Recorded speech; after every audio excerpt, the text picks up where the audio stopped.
Lo que ustedes digan, chicos. Ok, ahí estamos. Buenas tardes a todos. Eh, Gracias por estar presente un jueves más. Bienvenidos a este curso de géneros literarios dictado por nuestro profesor y amigo casi, Gilberto Zárate.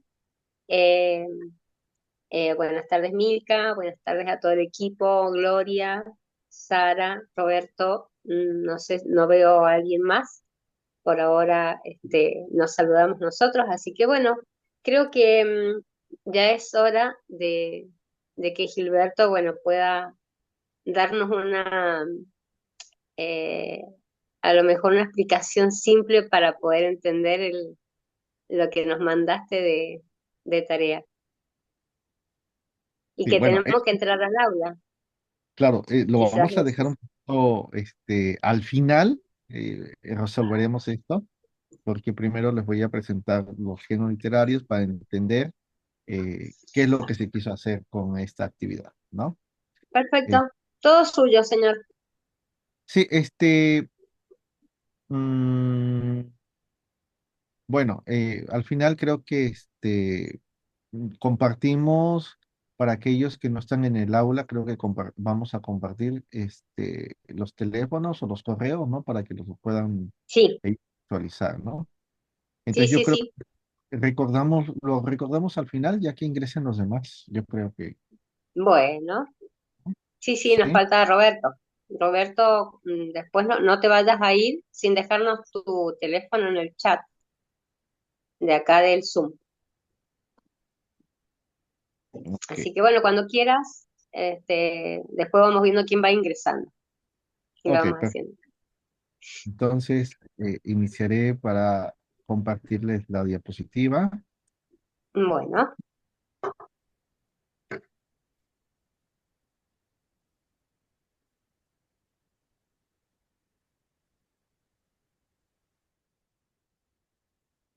Ya creo que se está visualizando. sí, ahí Sí, ok. estamos. Bien. Entonces, hemos avanzado, estamos en la segunda sesión. Eh, Vamos a ver algunos puntos. ¿Por qué es necesario entrar en este aspecto de los géneros literarios? En primer lugar, voy a hacer referencia a algunos documentos magisteriales brevemente. Eh, Principalmente hago mención de tres.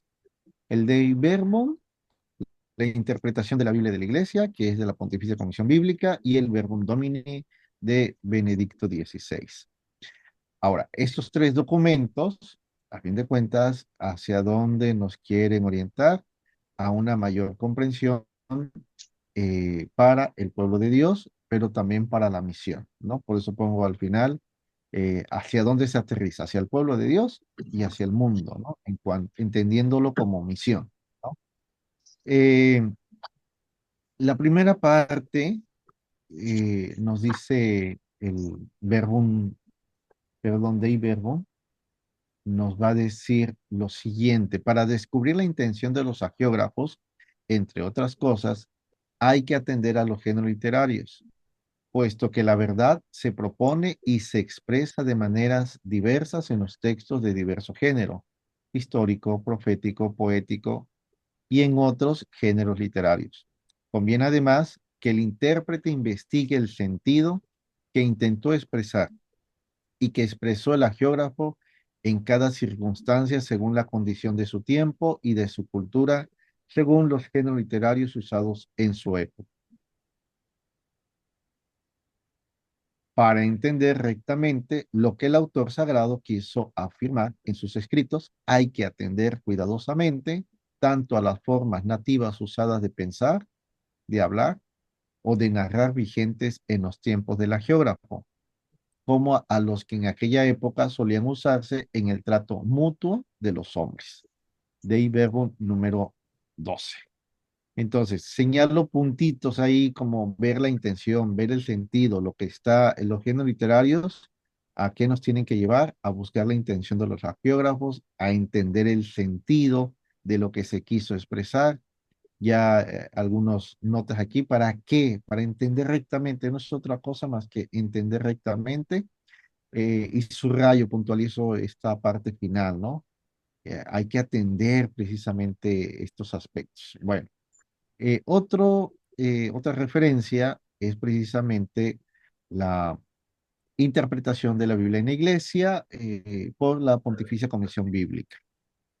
Nos dice que los escritos no han sido compuestos en el lenguaje moderno ni en un estilo del siglo XX.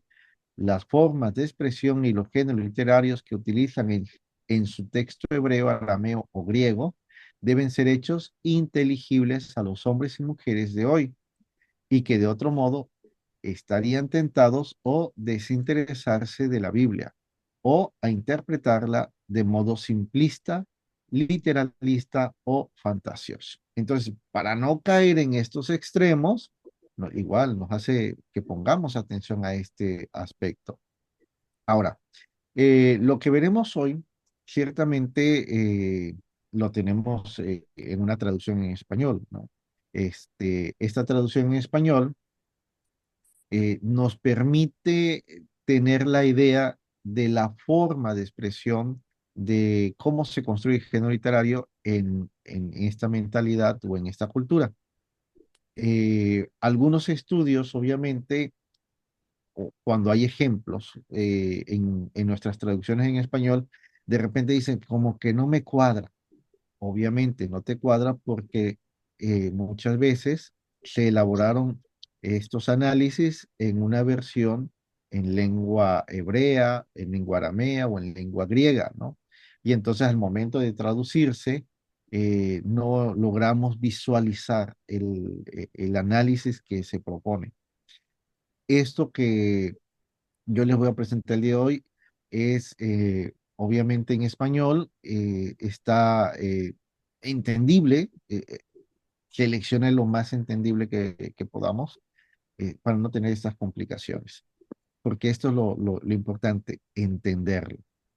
Ahora, la última referencia la tenemos de la Verbum Domini número 44 que nos dice lo siguiente: la verdadera respuesta a una lectura fundamentalista es la lectura creyente de la Sagrada Escritura. Esta lectura practicada desde la antigüedad en la tradición de la Iglesia busca la verdad que salva para la vida de todo fiel y para la Iglesia. Esta lectura reconoce el valor histórico de la tradición bíblica y es justamente por este valor de testimonio histórico por lo que quiere redescubrir el significado vivo de las sagradas escrituras, destinadas también a la vida del creyente de hoy, sin ignorar, por tanto, la mediación humana del texto inspirado y sus géneros literarios. Entonces, creo que aquí están puntualizados los elementos importantes que vamos a abordar y el motivo del por qué lo debemos abordar. Ahora bien, eh, con respecto a este apartado que hemos dicho que vamos a abordar unos textos difíciles, oscuros, que nos motiva el mismo documento de Verbum Domini, ¿no? En el contexto de la relación entre el Antiguo y Nuevo Testamento, el sínodo ha confrontado también el tema de las páginas de la Biblia que resultan oscuras y difíciles por la violencia, las inmoralidades que a veces contienen. A este respecto, se ha de tener presente ante todo que la revelación bíblica está arraigada profundamente en la historia. La revelación se acomoda a nivel cultural y moral de épocas lejanas y por tanto narra hechos y costumbres, como por ejemplo artimañas fraudulentas, actos de violencia, exterminio de poblaciones, sin denunciar explícitamente su inmoralidad. Esto se explica por el contexto histórico, aunque puede sorprender al lector moderno, sobre todo cuando se olvidan tantos comportamientos oscuros que los hombres han tenido siempre a lo largo de los siglos y también en nuestros días. Por tanto, sería equivocado no considerar aquellos pasajes de la Escritura que nos parecen problemáticos. Más bien, hay que ser conscientes de que la lectura de estas páginas exige tener una adecuada competencia. Por último, el Papa Benito XVI dice, exhorto a los estudiosos y a los pastores a que ayuden a todos los fieles a acercarse también a estas páginas mediante una lectura que les haga descubrir su significado a la luz del misterio de Cristo. Entonces, esto es la parte que de alguna manera vamos a abordar en la parte final que les puse como una actividad que a desarrollar. Bueno, entonces, ¿qué son los géneros literarios? El género literario es un esquema general que se sigue cuando se escribe un texto. En nuestro tiempo se puede poner, por ejemplo, una invitación de una boda, una esquela funeraria, una carta, etcétera. Es decir, obedecen a un esquema. Y creo que queda claro, ¿no? Este, cuando se hace la invitación, se mencionan los nombres de los novios, los papás, la fecha, como que hay un esquema que nada más rellenamos, ¿no? Alguna frase, aunque le cambiemos la frase, sabemos que debe haber una frase ahí que motive o justifique esta relación o esta unión. Entonces, la carta, pues el saludo inicial, el tema a tratar, la despedida, esta estructura durante siglos la hemos tenido, ¿no? Entro ya entonces en materia para ver algunos ejemplos. Pongo como primer punto lo que es el proverbio sinonímico. ¿Qué significa el proverbio sinonímico? Pues la idea inicial es sinónima de la idea que le sigue. Normalmente en la Biblia, al menos en algunos textos, vamos a encontrar que hay dos líneas. En esas dos líneas, la primera línea es una idea y la segunda línea es otra idea de ese mismo versículo. Ejemplo, Proverbios 18:6 dice lo siguiente, los labios del necio se meten en líos. Primera línea. Segunda línea, su boca llama a golpes. ¿Cuáles son los sinónimos? Labios y boca. Necio y el que se agarra a golpes, ¿no? O el que se mete en líos y el que se agarra a golpes, ¿no? Entonces tenemos los labios, sinónimo de boca, los que se meten en líos, sinónimo de golpes. Por lo tanto, la primera idea, los labios del necio se meten en líos. Su sinónimo, y su boca llama a los golpes. A esto se le llama un proverbio sinonímico. Eh, tenemos otros proverbios, sí, de otros estilos también. Eh, no sé si quieren consultar, consultamos el 19:9. Alguien trae su Biblia por ahí y checamos también Proverbios 19:9 para ver Sí, cómo entendemos. aquí yo lo Adelante, tengo. adelante, Gloria. El testigo falso no quedará impune. El que echa mentiras perecerá. Ok, ¿cuál sería la primera idea? ¿Hasta dónde llegaría la primera idea? ¿Y cuál es su sinónimo? El testigo falso no quedará impune, es la primera idea. Muy bien. Ujú. Y la segunda, por lo El tanto, que echa mentiras perecerá. ok. Y entendemos ahí, ¿no? Testigo falso, el que echa mentiras, ¿no? Son Ujú. sinónimos, ¿sí? El no quedará impune, perecerá, son sinónimos, ¿sí? Sí, Entonces, la primera idea se repite una segunda idea como sinónimo. Ok. Ahora veamos el caso opuesto. Tenemos el proverbio antitético. ¿Qué nos dice que el proverbio antitético? Que la idea inicial es contraria a la idea que le sigue. pongo el siguiente ejemplo. Quien desprecia a su prójimo es un insensato.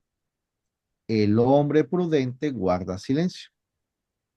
Entonces, la primera idea es el que desprecia a su prójimo es un insensato, ¿no? La segunda idea, el hombre prudente guarda Guarda silencio. silencio. Y ahí vemos que hay una oposición, ¿no? Entre digamos, el imprudente y el prudente, ¿no? Entonces, veamos la cita de Proverbios 12:5 y vamos a identificarla.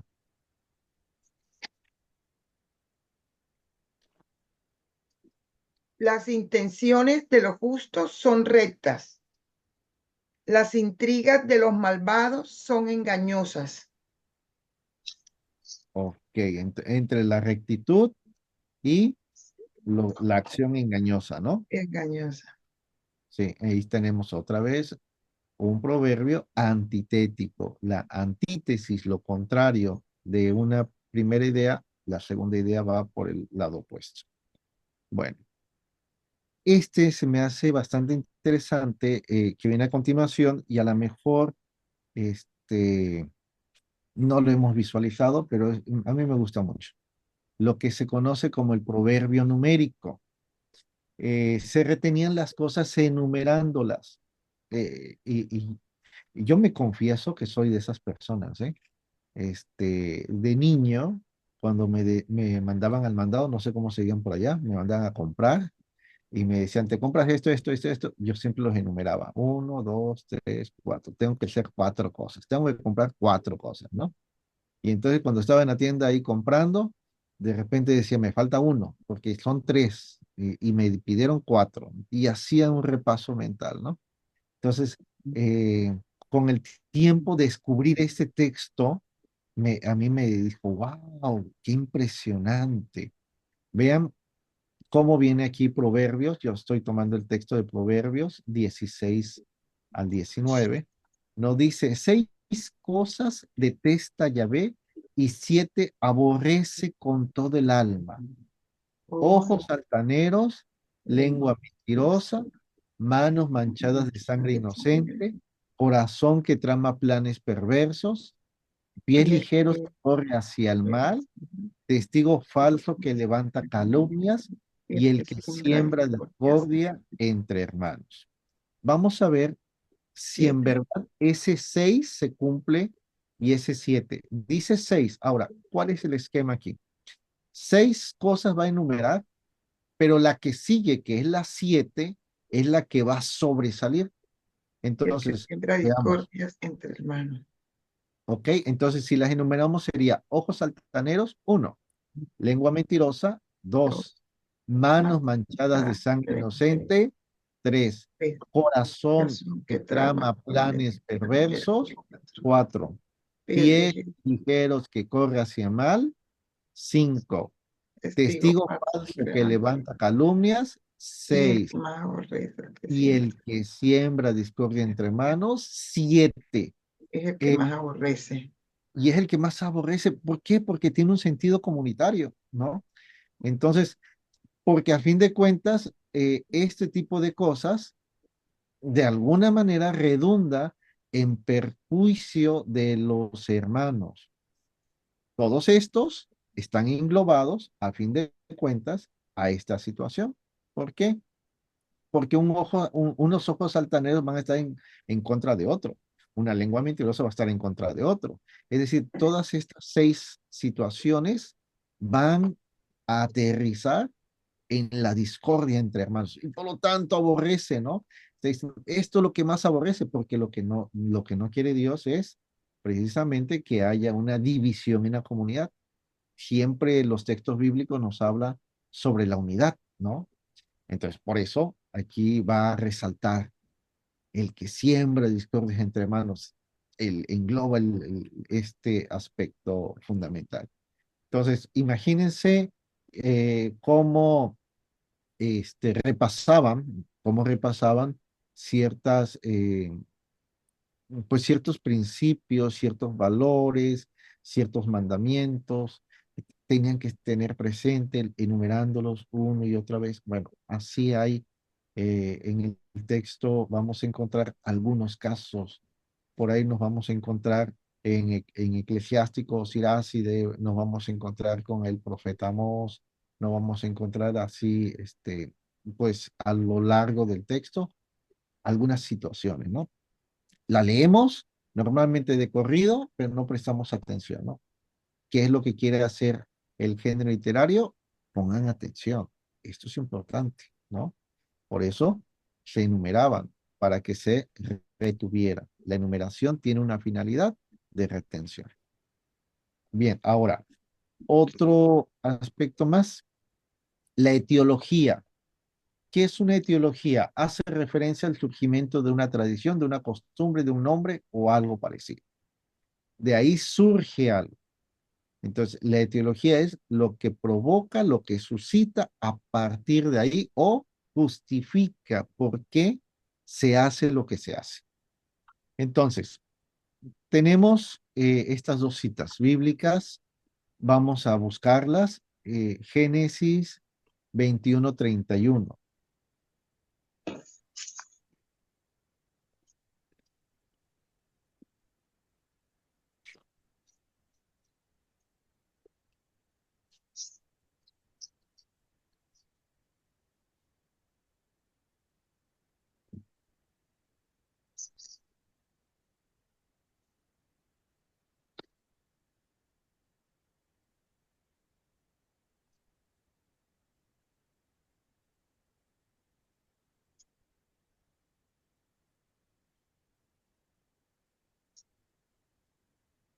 ¿Sí lo tienen? A ver quién lo tiene. Sí, Adelante, Gloria. por eso se llamó a aquel lugar Berseba, porque allí juraron ambos. Ah, no, perdón, ese es el 31, sí, el 31, el treinta y Bien. dos. Hicieron pues el pacto en Berseba, luego levantándose a mi y Picol, capitán de su tropa, se volvieron al país de los filisteos. Ok, sí, está ahí, está bien. El 31 entonces nos está explicando por qué se llama este lugar Beerseba, porque Ujú. ahí hicieron un Juraron pacto. ambos. Ah, Sí. exacto.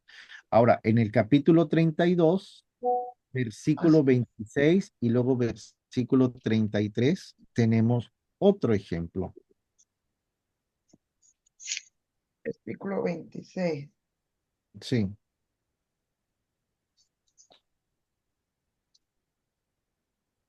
Pero viendo que no le podía, le tocó en la articulación femoral y le dislocó el fémur de Jacob mientras luchaba con aquel.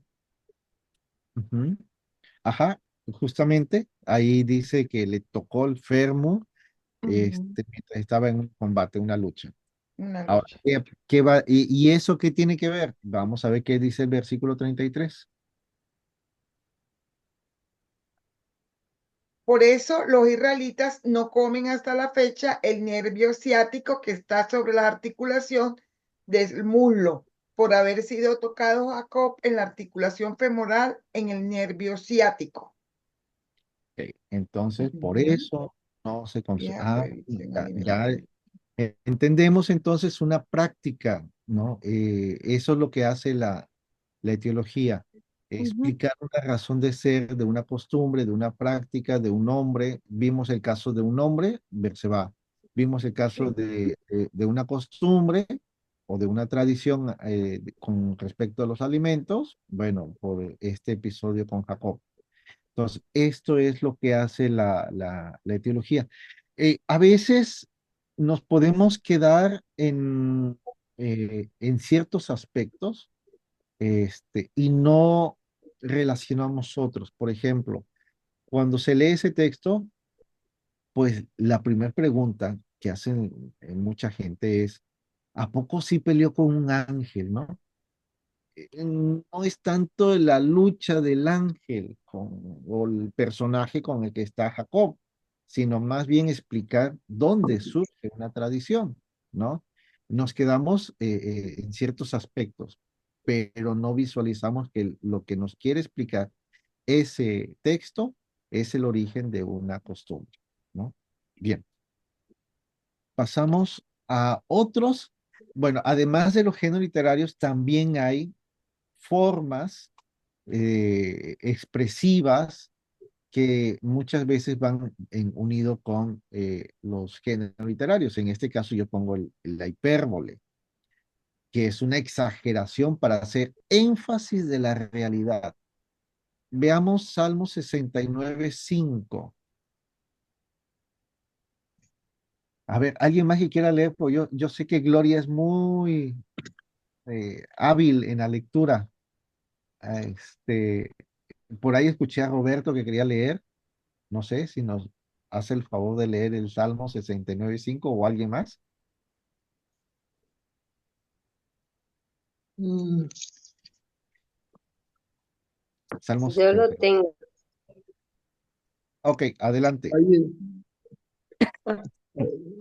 más numerosos que los cabellos de mi cabeza son los que me odian sin motivo, más fuertes que mis huesos los que me atacan sin razón, y hasta tengo que devolver lo que yo no he robado.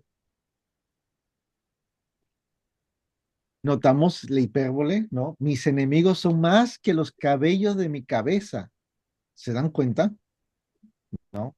O sea, cómo hace el énfasis para hablar de que es un número grande, ¿no? Pero ese número grande lo exagera. Y la hipérbole es eso, ¿no? Una exageración, pero para poner el énfasis de que pues tiene un número considerable, ¿no? Y va haciendo alusiones, muchos textos hacen este tipo de hipérbole, ¿no? Era tanta gente que no se podía contar, ¿no? Entonces tú dices, bueno, en un lugar así, ¿qué tanta gente podía caber, ¿no? Entonces eran miles en un cuarto que son de 10 por 10, ¿pueden haber miles? No. Estoy justamente tratando de explicar que algunos textos eh, van a exagerar en esta línea, pero con la intención de ver la importancia. Hablar de magnitud es porque es algo importante. Entonces es un tema muy importante es ver que tengo enemigos. Y independientemente la cantidad en sí, tengo enemigos. Y esos enemigos me están afectando. Y lo estoy viendo como una muchedumbre, pero a fin de cuentas es la magnitud de lo que me están afectando. Y ahí el sentido de pedir el socorro. Bueno, ese es el caso del hipérbole. Hay otros que son las controversias. Normalmente empiezan con una pregunta a Jesús o una situación sobre una fiesta, una práctica, una interpretación de la ley. Ejemplo, veamos Juan capítulo 2 versículo 13. ¿Qué nos dice ahí?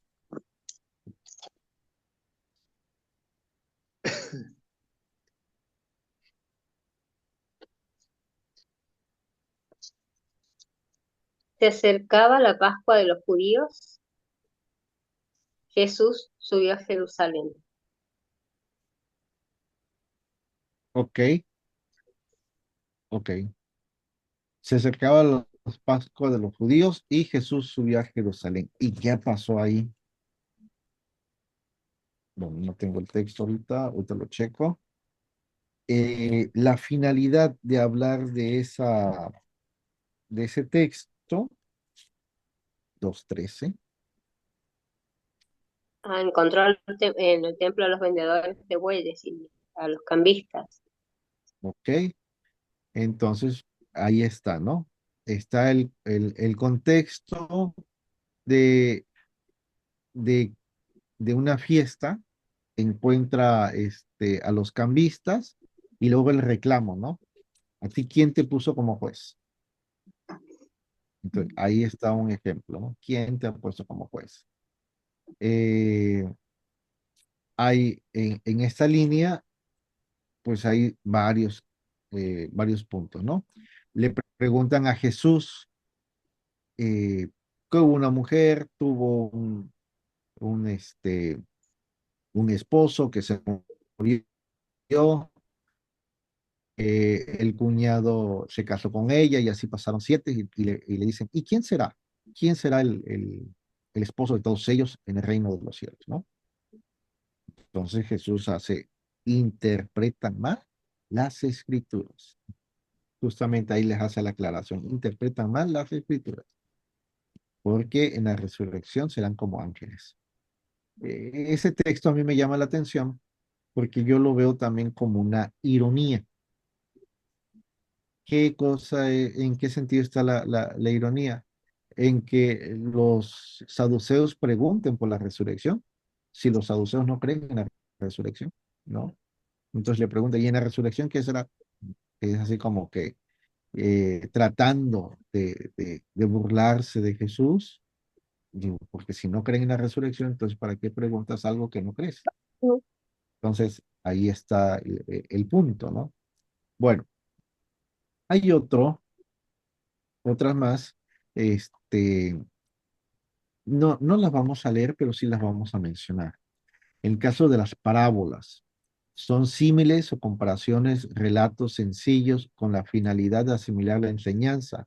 No manejan definiciones o conceptos. Eh, Ejemplo, no manejan definiciones. Ese es un punto importante. Cuando le dicen a Jesús, ¿y quién es mi prójimo? Jesús no da una definición del prójimo. Relata, había un hombre que bajó, que iba de Judea hacia Galilea, tuvo que pasar por Samaria y lo asaltan, lo golpean, pasa un sacerdote, no hace nada, pasa un levita, no hace nada, pasa un samaritano, lo levanta y lo lleva a que le den los cuidados. Y la pregunta de Jesús es, ¿quién de estos se comportó como un prójimo? Ojo, no define y no señala el prójimo como, porque normalmente nosotros tenemos esta definición, el prójimo es el que está próximo, pero Jesús nunca dijo quién está próximo, porque de estar próximo estuvieron los tres. Jesús pregunta, ¿quién se comportó? Pues es una actitud. ¿Quién se comportó como prójimo? Entonces, ya nos dio una enseñanza a través de una parábola sin llegar a una definición. Entonces, eso es lo que hace Jesús al señalar, el reino de los cielos se parece a, y nos empieza a relatar, hubo un rey, hizo un banquete, etcétera, etcétera. Entonces, nos da una enseñanza a través de las parábolas. Y las parábolas ponen como ejemplo las cartas. ¿Qué es lo que tiene una carta? Tiene un saludo inicial, tiene un cuerpo, tiene una despedida, tal cual se presenta aquí el texto de Filipenses. Al inicio está el saludo y está la despedida. Vamos a verificar este saludo y esa despedida. Filipenses capítulo 1, versículo 1 y 2, y luego capítulo 4, versículo 21 y 23.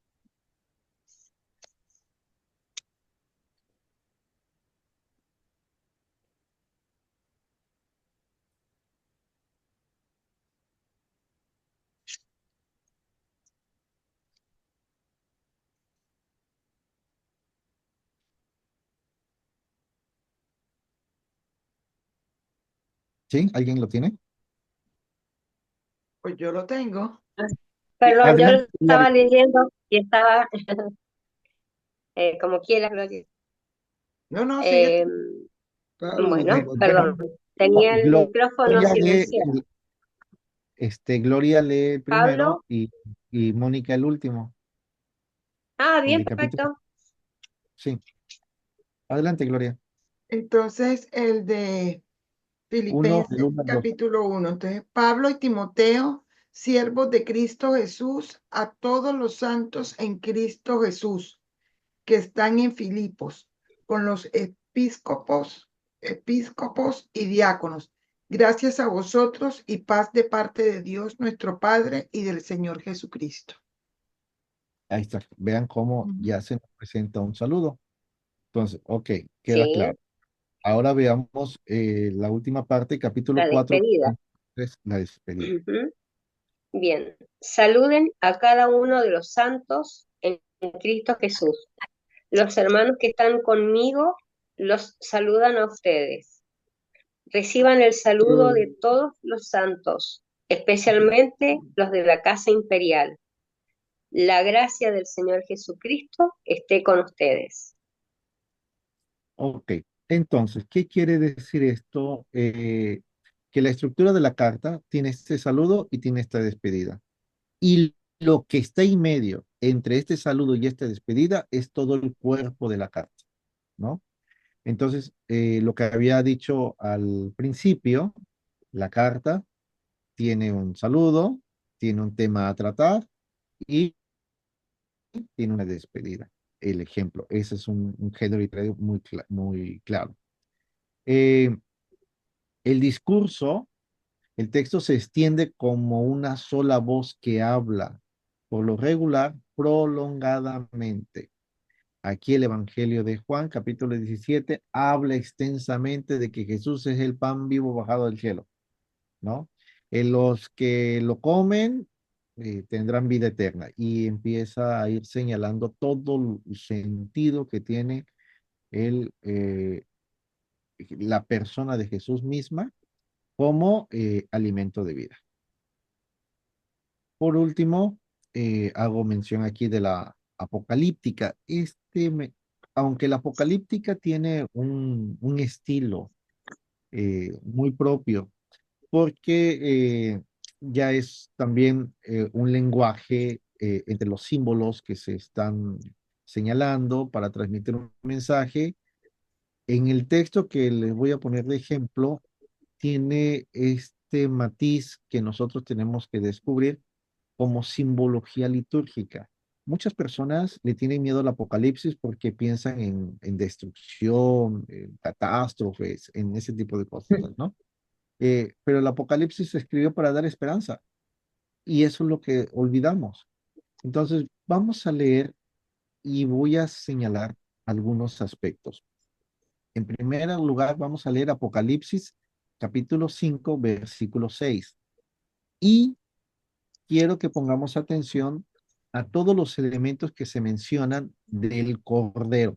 Me interesa resaltar la figura del Cordero y las características que se dicen acerca de ese Cordero. Entonces, ahora sí, ¿alguien que lo quiera leer? Yo lo tengo. entonces vi, Bueno, vamos a darle Sí, lugar a Roberto, porque no ha leído Roberto. yo entonces vi tampoco. un cor-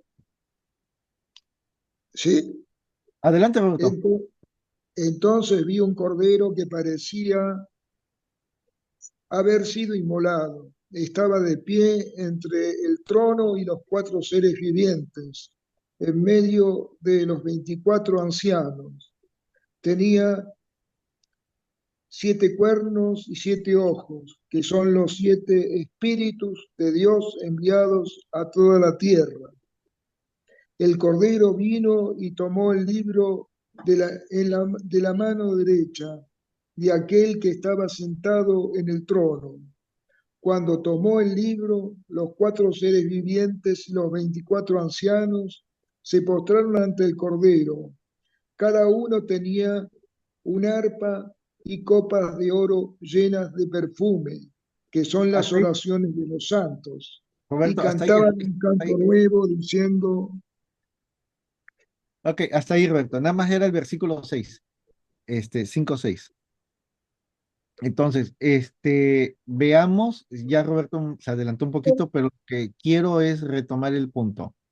Había un cordero que parece que había sido degollado, que estaba de pie, que tenía 7 ojos y que tenía 7 cuernos. Ese escenario, esa descripción del cordero, la mayoría de la gente lo ve como un monstruo, lo ve como un horror. Ah, no puede ser posible. Digo, vamos a descifrar este punto. En primer lugar, ¿quién es el Cordero de Dios que quita el pecado del mundo? Es Cristo. Cristo. Claro, Ahora, Jesús. ahora dice que está como degollado y está de pie. En otros dice totalmente sacrificado o degollado. Entonces, degollado y estar de pie ¿Qué significa el estar degollado? Los signos de la muerte. Porque cuando Jesús resucita a sus apóstoles, se presenta a sus apóstoles, perdón, no está Tomás y le cuentan que ha resucitado y él pone como excusa, si yo no meto el dedo en el orificio de sus clavos y mi puño en su costado, no voy a creer. Quiere decir los signos de la muerte. Eso mismo pasa aquí, degollado, que tiene los signos de la muerte. Pero está de pie, significa que está vivo.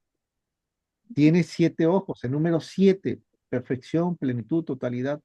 Tiene 7 ojos y tiene 7 cuernos. Los ojos representan el conocimiento, los cuernos representan el poder. Entonces, esta es una proclamación. Esa proclamación lo podemos descifrar de esta manera. Cristo, por su muerte y resurrección, tiene todo el conocimiento y todo el poder para abrir el libro. Tan es así que entonces esta interpretación tiene que cuadrar con lo que nos va a venir adelante en los versículos 9 y 10 del mismo capítulo 5, versículos 9 y 10. ¿Alguien que lo quiera leer? Y cantaban un canto nuevo diciendo, tú eres digno de tomar el libro y de romper los sellos, porque has sido inmolado y por medio de su sangre has rescatado para Dios a hombres de todas las familias, lenguas, pueblos y naciones. Tú has hecho de ellos un reino sacerdotal para nuestro Dios, y ellos reinarán sobre la tierra. Ahí está. Perfecto. Muchas gracias, Roberto. Qué interesante ver esta proclamación de este cordero que solamente se entiende en un lenguaje litúrgico, que está de pie, ha sido degollado, tiene 7 ojos, tiene 7 cuernos. Entonces, estas características se empalman. Por eso eres digno de tomar el libro, porque fuiste degollado. Entonces, ¿cuál era el sacrificio de un cordero? Al momento de degollarlo, recoger la sangre. Entonces, porque con tu sangre nos has purificado, nos has limpiado, nos has consagrado, has hecho a este pueblo un pueblo sacerdotal, ¿no? Entonces, vean cómo estos elementos de la, de la apocalíptica tienen un lenguaje simbólico.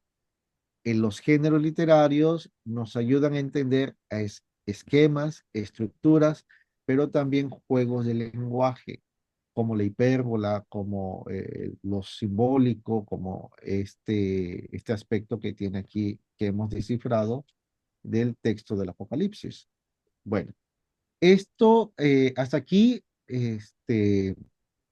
tendríamos así como que una gama de géneros literarios. No vamos a profundizar todos los géneros literarios porque no vamos a terminar, pero creo que son los más representativos, los más significativos para tener cierta idea al momento que nos vamos acercando al estudio del texto bíblico.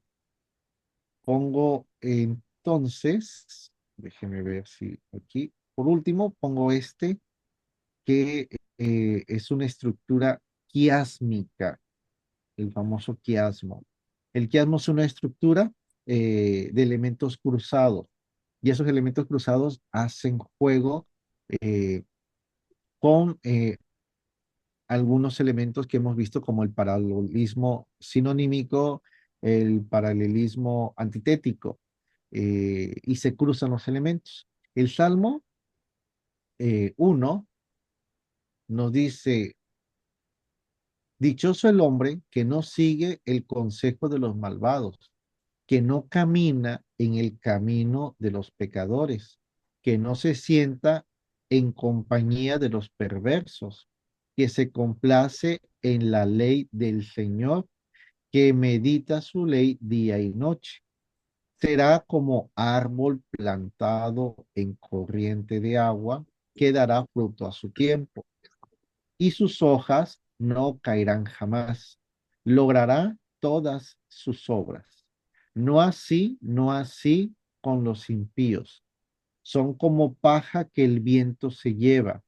En el juicio nunca tendrá éxito los perversos, ni en asamblea de los justos los pecadores. El Señor vigila el camino de los justos, en cambio irá a la ruina el camino de los malvados. Veamos cómo se nos presenta, yo pongo para visualizar, pongo estos elementos, vean cómo se nos está dando estos sinónimos, que no sigue el consejo de los malvados, de los pecadores, de los perversos, y como sinónimo, consejo, camino, compañía, la acción que se está haciendo énfasis, el que no sigue, el que no camina, el que no se sienta. Entonces, ahí tenemos esta primera presentación y su contraste, el que se complace en la ley del Señor, que medita la ley. Entre estos dos elementos hay un sinónimo, son sinonímicos entre estos dos, pero contra este es antitético, porque aquí nos habla de los malvados, perversos, pecadores, y aquí nos habla de aquel que se complace y que medita la ley del Señor. Entonces, ¿qué viene como punto central de esta acción del que se complace y que medita? Pues esta consecuencia, ser como un árbol, dar fruto, ser frondoso, lograr sus propósitos. Y entonces esto ya tiene una consecuencia con respecto a estos malvados pecadores y perversos. No así los impíos, que son como paja, que en el juicio nunca tendrán éxito, que en asamblea de los justos, ni en asamblea de los justos los pecadores.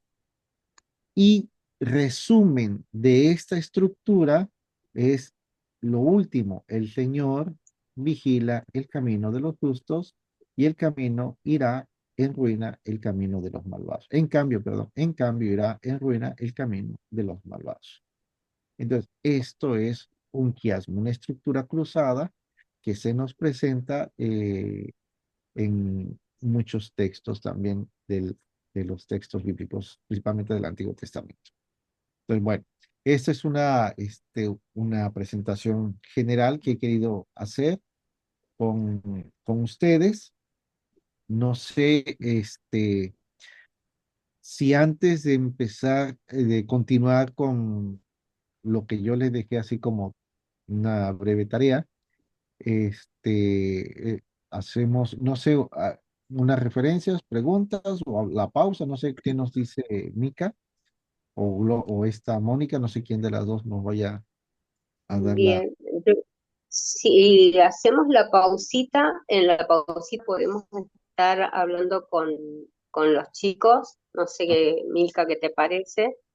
O, o bueno, pero una pausita de 2 minutos de última para que no se nos vaya de la cabeza todos estos conocimientos que nos estás dando. Como Hacemos la decimos acá, pausita y después... pausita hidráulica, ¿cierto? Que es Ah, bueno. necesaria.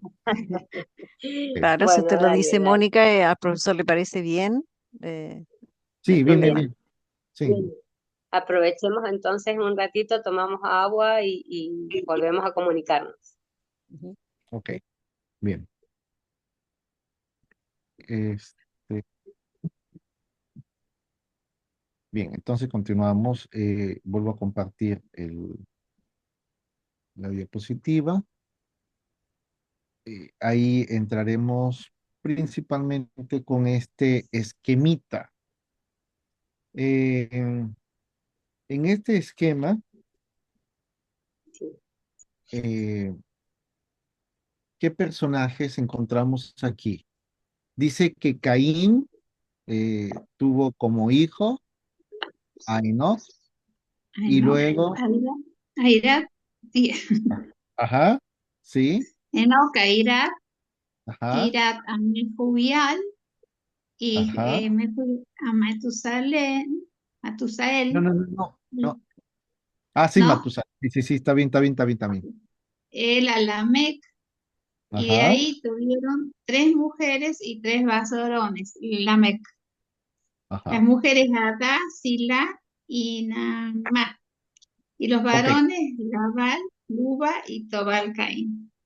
ok. Bueno, ahí sería más bien Lamec tuvo dos esposas.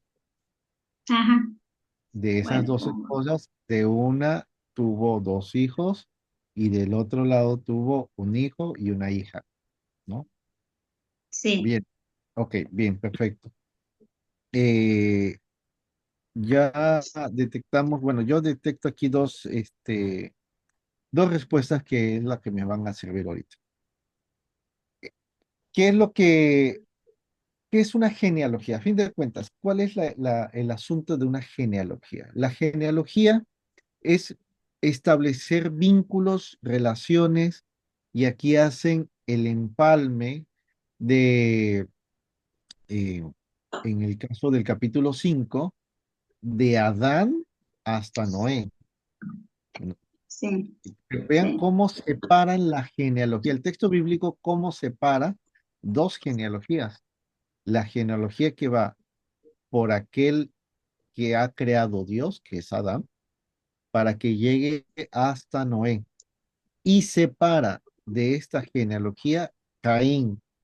¿Qué hizo Caín? Mató a Mató Abel. a Abel. Y entonces vean cuántos tenemos aquí, Caín. Uno, dos, tres, cuatro, cinco y seis. ¿Qué significa el número seis? Ah, Imperfección, ¿no? Entonces es una descendencia imperfecta que representa el mal, la simbología ahí está. Eh, ahora, aquí esto está dándose justamente a cómo se viene describiendo. ¿Qué se describe de Caín y qué se describe de Lamec? Que Caín tiene miedo después de haber matado a su hermano porque ujú. dice que lo van a matar y le ponen una señal, ¿no? Y que Sí, por haber cometido este delito va a pagar aquel que mate a Caín, lo va a pagar 7 veces más, ¿no? En cambio, con Lamec va a decir que por un simple golpe, no solo porque mató, porque eso fue Caín, no por llegar a la consumación del acto del homicidio, sino por el agredir, por un simple moretón, pagará 7 veces más que Caín. Entonces, ¿qué quiere decir? Que en la descendencia se ha incrementado el mal. Qué interesante que se nos hable esta estructura de la descendencia, del número 6, el incremento del mal en sus extremos de Caín y Lamec. En Caín se representa un cierto número, en Lamec se representa otro número mayor. Eso por la línea de Caín. Por la línea de Adán. Por la línea de Adán, no se, fíjense cómo no se toma en cuenta Caín. Se toma en cuenta aquellos que, digamos, han sido fieles a Dios, han seguido la voluntad de Dios, han hecho el bien, ahí viene la descendencia, ¿no? Tenemos a Caín, perdón, tenemos a Caín, tenemos a Adán, de Adán tenemos a Set, ¿sí? ¿Alguien más me sigue? Después de Set, sí, a Sí, Enoch, a ajá, Enoch, Enos, ajá, Kenan, Enoch, que, ajá, ujú, Kenan, Kenan, sí, sí, sí, sí, Mahalael, ajá, Yeret, sí, Enoch, Enoch con H, ajá, Matusalem, Lamec y Noé. ujú, Y ahí aquí, tengo los años que han vivido. ok. Si Sí, nos damos cuenta, este, este esquema o esta estructura es repetitiva. Poner los años en que nace su hijo, los sí, años ¿y cuántos? que vivió y los años sí, en el cual murió. Y si nos damos cuenta, Exacto, si sumamos los años en que nació su hijo y los otros años que vivió, nos dice la edad que murió, ¿no? sí, El ejemplo que les pongo aquí, ¿no? 130 más 800, 930, ¿no? sí, Y eso exacto. se repite, Y lo ¿no? Se explica. repite, ¿sí? Entonces es un esquema. Esta genealogía que Y- está desarrollada se está repitiendo. Es un esquema. Las genealogías son esquemáticas. Eh, ¿Qué lugar, este que está sombreado, sería el lugar de quién? No, espérate. En Set, uno, Enoch, dos, tres. Kimat, Mahel, Yered, ¿De Enoch? ¿De Enoch? Enoch, Enoch. Enoch, Ajá, sí. Sí. ok. Bien. Entonces, Enoch, ¿y qué pasó con Enoch? ¿A qué edad Enoch, Enoch murió a los 962, murió? ¿sí? ¿Segura? No, no, es el de, perdón, 365. Ahí bajó la edad, ¿puede ser? 365, sí, Sí, sí, sí. sí Sí, menciona sus años que 365. vivió en la tierra, pero no dice que murió, ¿no? Sino que fue llevado, ¿no? Ah, Ah, mira. sí, que Dios lo tomó, dice así, Sí, sí, sí. sí. Entonces vean qué lugar ocupa. Adán, El uno, 7, dos, tres, cuatro, el cinco, 7, seis, siete. ¿Qué número es el 7? Número de el perfección. de la La perfección. perfección. ¿Sí? Entonces, esta genealogía que tiene 10 elementos, también el número 10 es número de perfección. Entonces, la descendencia de Adán hasta Noé es una descendencia perfecta, va siguiéndolo. Así como que eso también se va a ver en el caso de de las descendencias de la monarquía. Se va a tener una sucesión de padres a hijos en el reino del sur, a diferencia del reino del norte. En el reino del norte va a ser interrumpida por ciertos levantamientos y quienes se van a imponer como nuevo rey. Pero en el caso del reino del sur, hay una continuidad eh, desde, eh, desde Salomón, hay una continuidad, perdón, desde David, hay una continuidad hasta el último de los reyes de Judá, cuando viene el exilio. Entonces, ¿por Ajá. qué? Porque hay una promesa de estar en la descendencia. Entonces, estas estructuras nos enseñan, en primer lugar, que hay una continuidad entre el proyecto de Dios que se va a dar con Adán y se va a continuar con Noé, porque después de Noé viene el diluvio. ¿Y quién va a Acá reponer? dice, no, perdón. Sí, sí, sí. No, dime, dime. No, que dice Noé que los 500 años tuvo sus hijos, pero no dice si pasó más años y se murió. ¿Puede Ajá. ser? Sí, eso lo va a Pregunto. decir después. Sí, claro. Aquí el punto es vincular a Bien, Adán con Noé antes del perfecto. diluvio, ¿sí? Sí, Antes del sí, diluvio. Y aquí ya va a venir la tarea o la misión de Noé de hacer el arca con el cual se van a salvar y solamente se salva la familia de Noé. Y entonces se sí. habla de una nueva humanidad al estilo de Adán que vino a poblar la tierra, pues ahora Noé va a ser una nueva población de la tierra. Entonces, las estructuras genealógicas de las genealogías nos están dando una enseñanza esquemática en el cual nos van conectando con los episodios. Y esa misma estructura representativa la veremos posteriormente en el caso de Mateo y en el caso de Lucas, que nos pone la genealogía de Jesús desarrollada de esta Sí. manera. Entonces, estos textos de Génesis también se ponen, así como está más desarrollado, también en crónicas. En crónicas también nos ponen un esquema de genealogía. Son pocos los textos que nos ponen genealogías desarrolladas como esta que estamos presentando. Sería Génesis, sería Crónicas y serían los evangelios de Mateo y Lucas.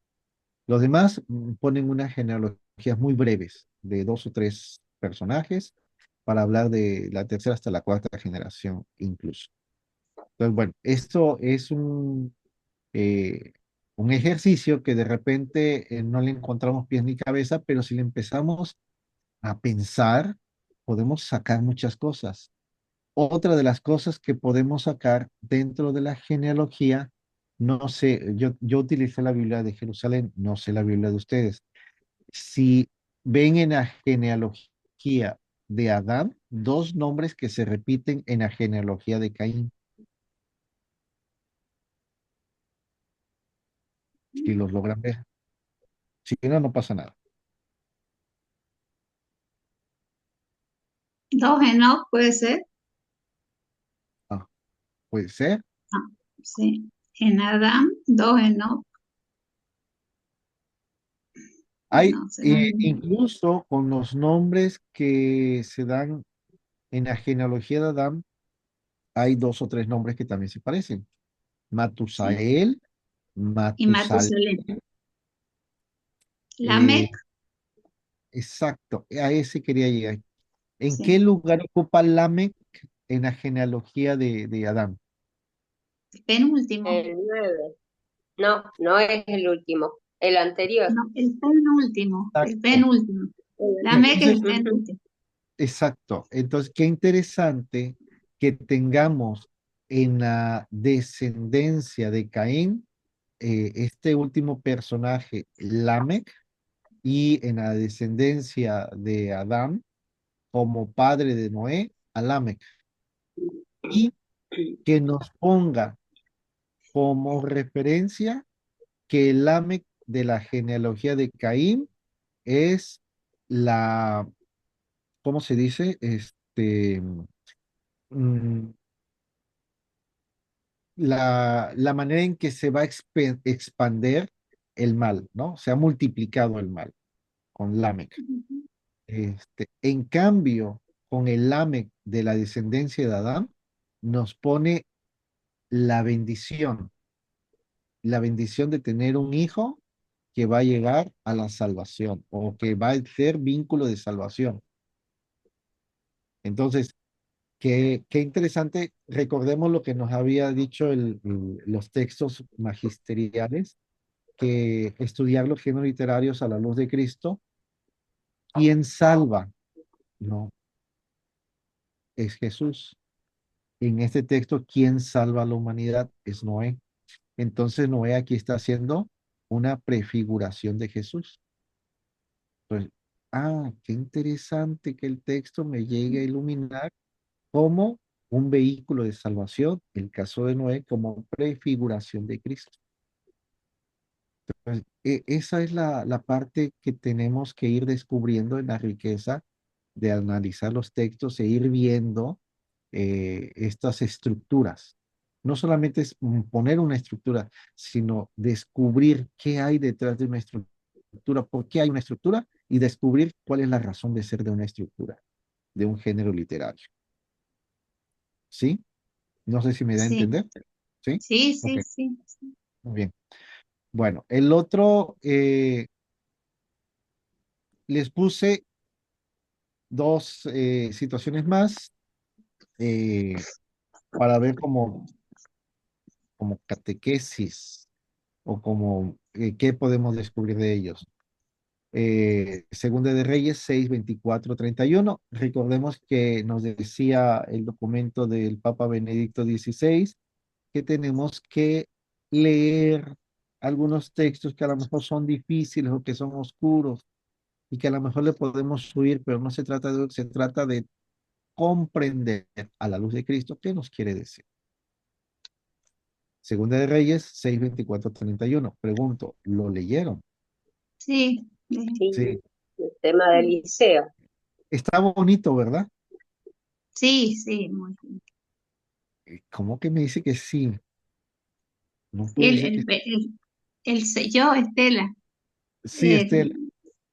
no, no, que me encantó porque nunca, nunca lo hubiese pensado así, de ese modo, de que, de que Eliseo, la acción de Eliseo con el rey, ¿No? ¿Y qué? ¿sí? Pero Mm. relata el episodio de unas mujeres. ¿Qué pasó con esas mujeres? Mm. ¿No? Las mujeres que comieron los hijos, Claro. una comió Ujú. el hijo, cuando quiso comer el Y otro, la la otra otra no respondió. Sí, no qué quiso. terrible. Sí, terrible. Causa impresión, ¿no? Causa Ujú. impresión. Sí. Yo Ahora, nunca antes precisamente, había leído esto. Así Exacto, es un texto complicado, pero al mismo tiempo es una catequesis. Entonces, ¿cuál es el mensaje que nos tiene este texto que puede causar una impresión tal vez muy negativa? Y decir, ay, qué horror, mejor no lo hubiera leído. No, hay una finalidad. ¿Cuál es la razón de ser de este texto? ¿Qué entendemos? A ver, lo leemos y lo comentamos.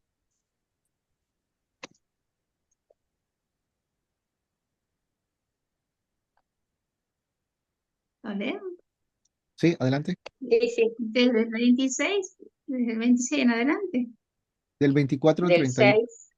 Capítulo Ujú. 6, versículo Del 24 24, al 31. Un tiempo después, un tip. Bueno, A ver, Roberto, ¿lo ibas a leer? Léelo, no hay problema. Sí, está bien. Cualquiera.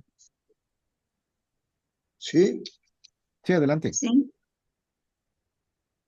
Un tiempo después, Ben-Hadad, rey de Aram, movilizó todo su ejército y sitió a Samaria.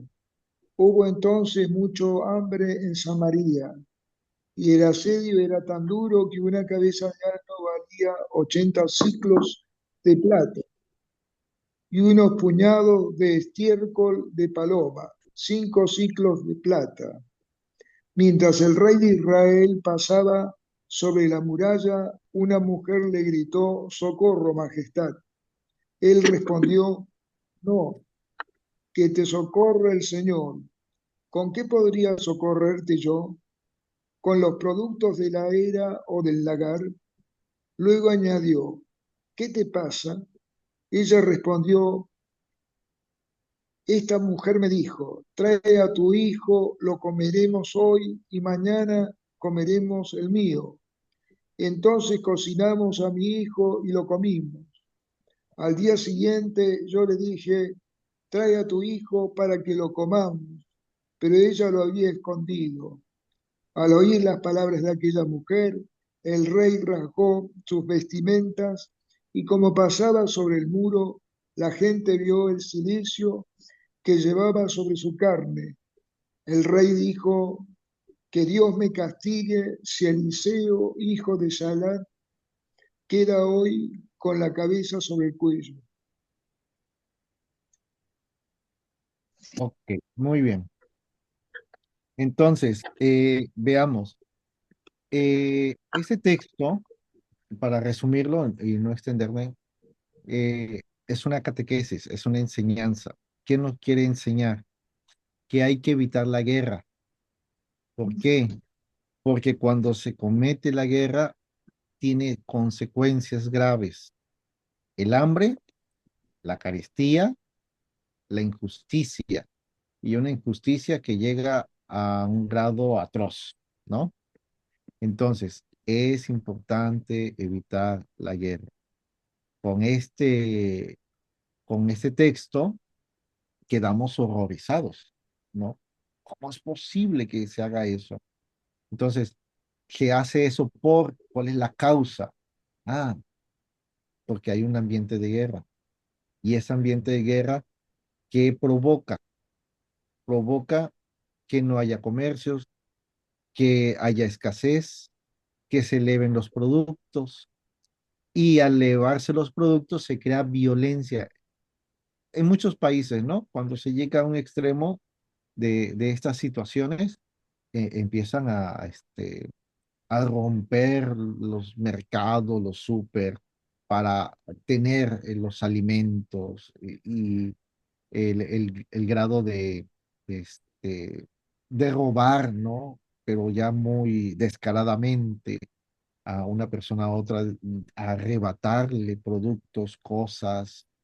eh, Esa situación, a qué se está, qué es lo que se provoca? ¿Cómo se provoca esto? A través de una guerra, de una injusticia, de una situación que se va incrementando una serie de factores que perjudican las relaciones entre las personas. Entonces, ese texto justamente tiene esta finalidad, impresionarnos de ver qué es lo que causa la guerra y por lo tanto evitar la guerra. Si lo vemos así, entonces ya recibimos una enseñanza. ¿Sí? Ah, qué interesante. Por eso se insiste mucho en los saludos. ¿Cómo saluda un judío? ¿No? Shalom, ¿no? La paz esté contigo. Entonces, esa es la relación que se debe establecer con los pueblos, un ambiente de paz. Bueno, ese es uno. El otro, Génesis, Sí, son mm, los de Génesis 19, las hijas de Lot. ajá, Eh, tenemos poquito tiempo, por eso si sí, podemos sí está bien. reducirlo un poquito, Sí, son los, vos nos explicarás, pero son las hijas que, bueno, se quedan solas. Lot es quien es el sobrino de Abraham, ¿verdad? Y sí, salen y quedan solas y no tienen descendencia, entonces ok. tienen ¿Y la relaciones otra hija? con su Sí, padre. Y la ok, otra es la de Tamar, perdón, de Judá más su esposa, y tienen a Er, que es el que se muere, que está casado con Tamar, y le piden a Onán que le ujú, dé descendencia a su hermano primero, teniendo relaciones con ujú, su cuñada. Ahí sería lo ok, que habíamos visto en el caso de las mujeres judías, ¿no? La ley sí, del ok, levirato. ok. Ahí explico brevemente los dos textos. Eh, Uno que tiene que ver con este aspecto que nos causa un problema moral, ¿no? El cómo puede ser que las hijas hayan emborrachado a su papá y se hayan acostado con ella. El texto no trata un tema de moral, trata un problema de relaciones de pueblos. ¿Cuál es el pueblo de Israel? Rápidamente. Abraham tiene dos hijos, pues, Ismael e Isaac. Ismael representa a los árabes. Isaac representa a los israelitas. Tiene un sobrino, ese sobrino es Lot. Sus dos hijas van a precisamente a dar como descendencia dos pueblos. El pueblo de Edom, que es justamente un pueblo vecino, y el pueblo de Moab. Entonces, qué interesante, hay una relación con Moab. Y eso lo vamos a empezar a relacionar con otros episodios donde hay una moabita, donde hay un ismaelita, donde hay una serie de relaciones culturales ahí. Entonces, ¿qué nos está poniendo en énfasis? Las relaciones de los pueblos, un relato etiológico, cómo surgieron los pueblos.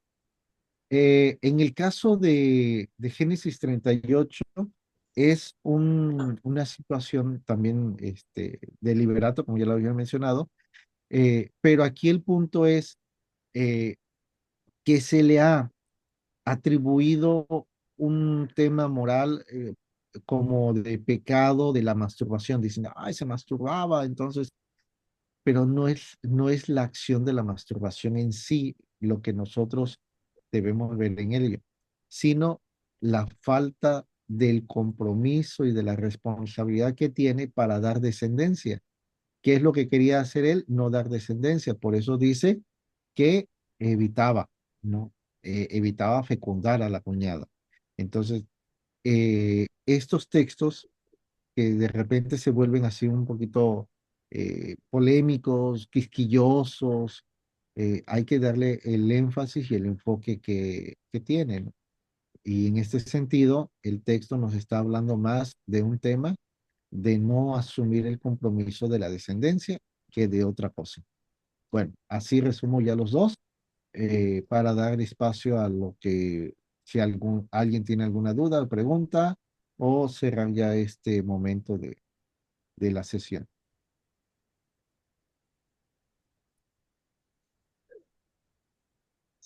Gilberto, Sí, adelante, Roberto.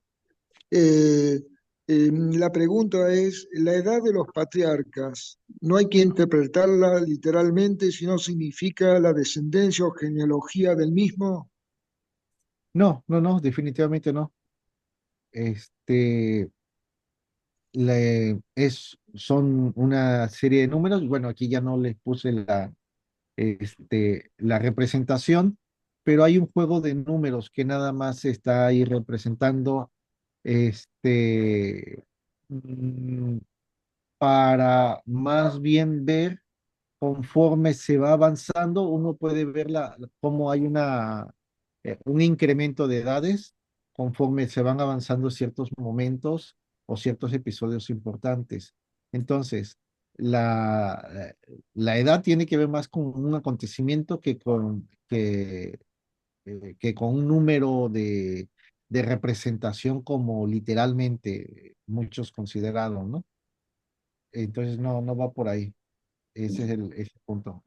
Lamentablemente, pues no lo puedo meterme a detallar esa parte, pero sí, en algún otro momento tal vez lo podamos hacer.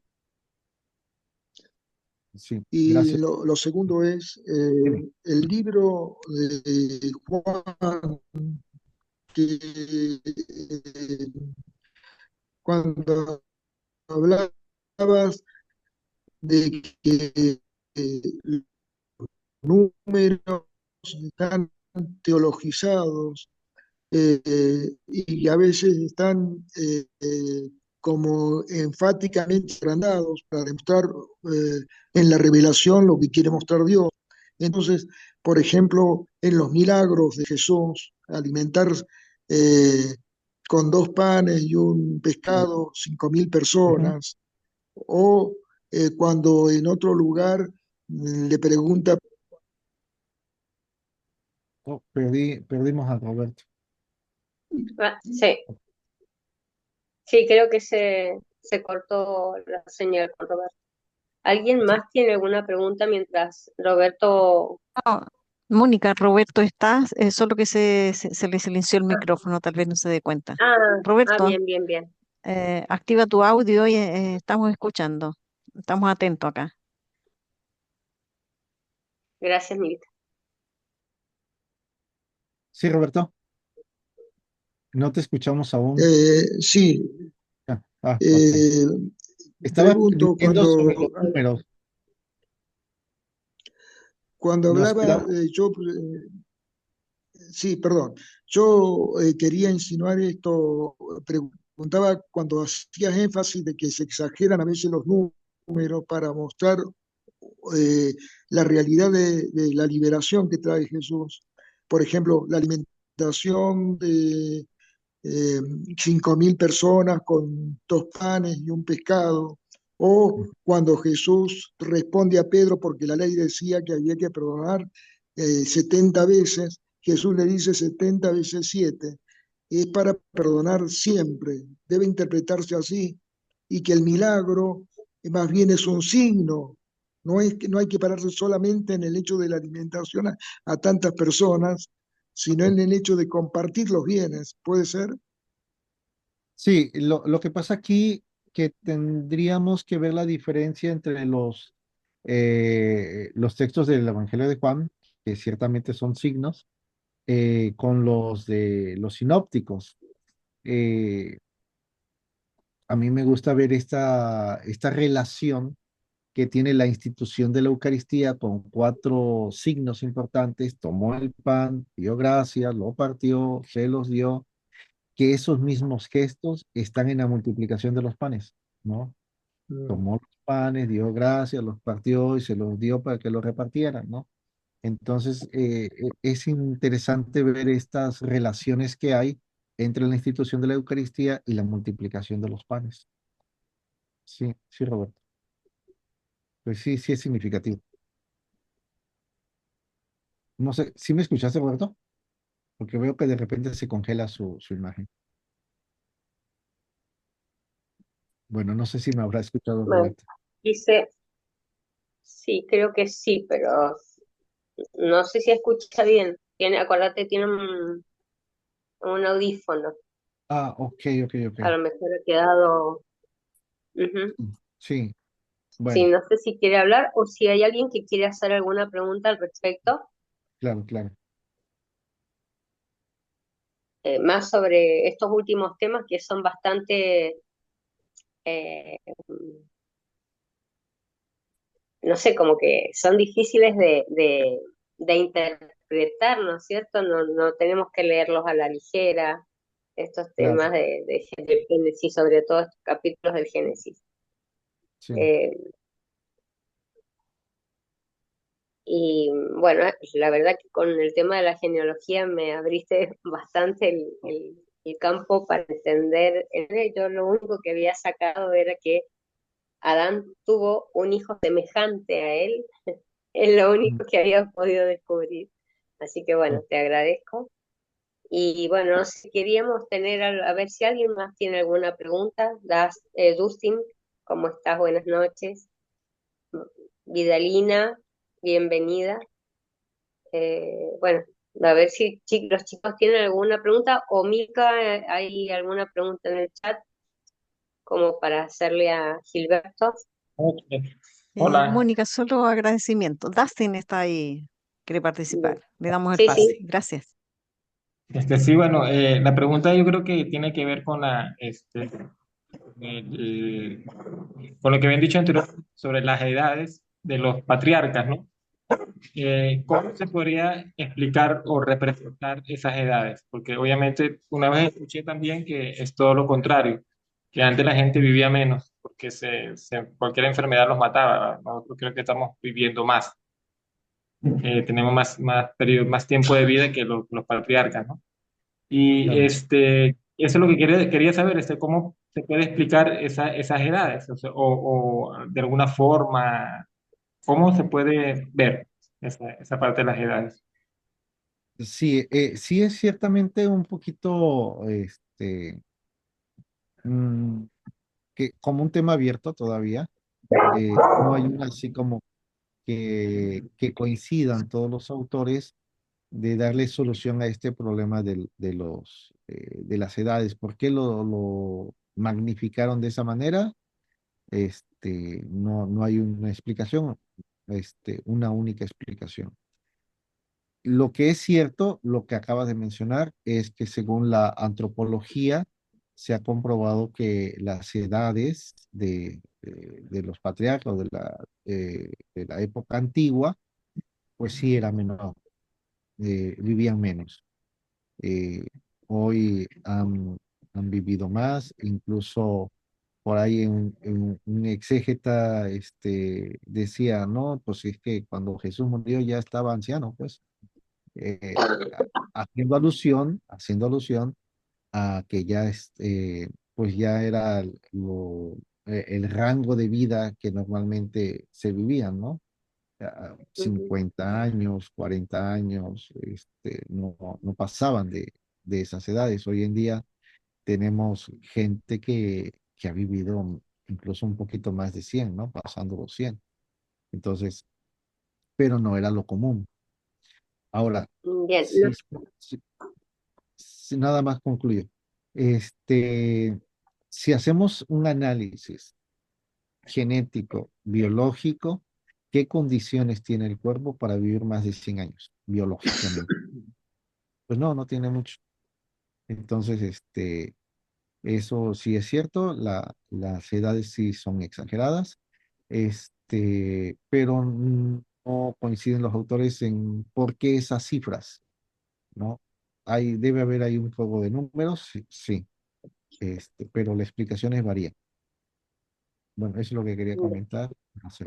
Pensé que tenía que ver con el calendario lunar, es lo que pensé yo, mira vos. Claro, No lo relacioné de esa manera. Pero sí, bueno, sí, eh, creo está contestada tu pregunta, Dustin. sí, sí.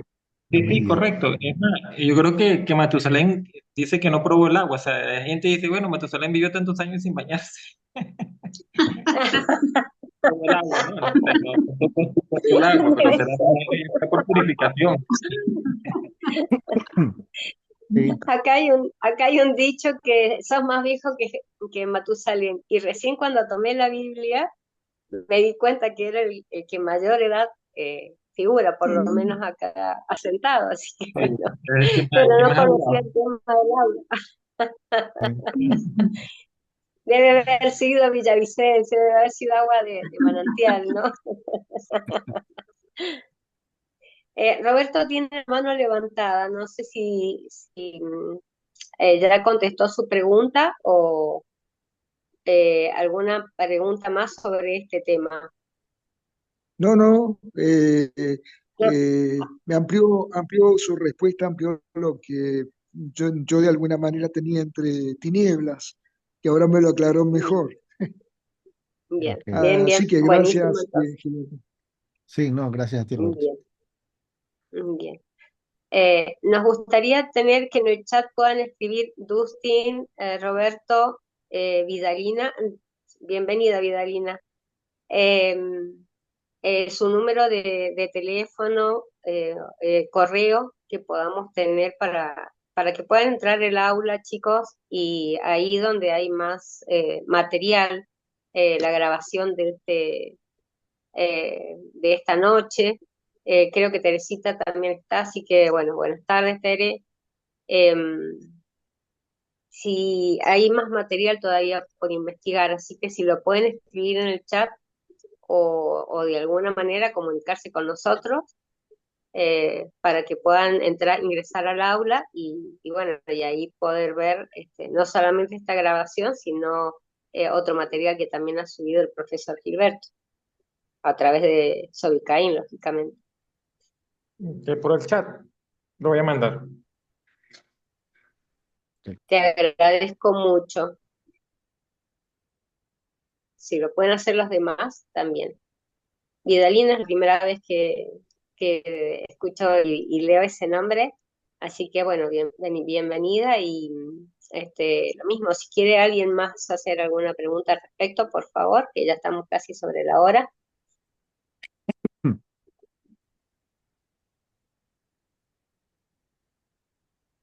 Gracias, Vidalina, y que escribiste, muchas gracias.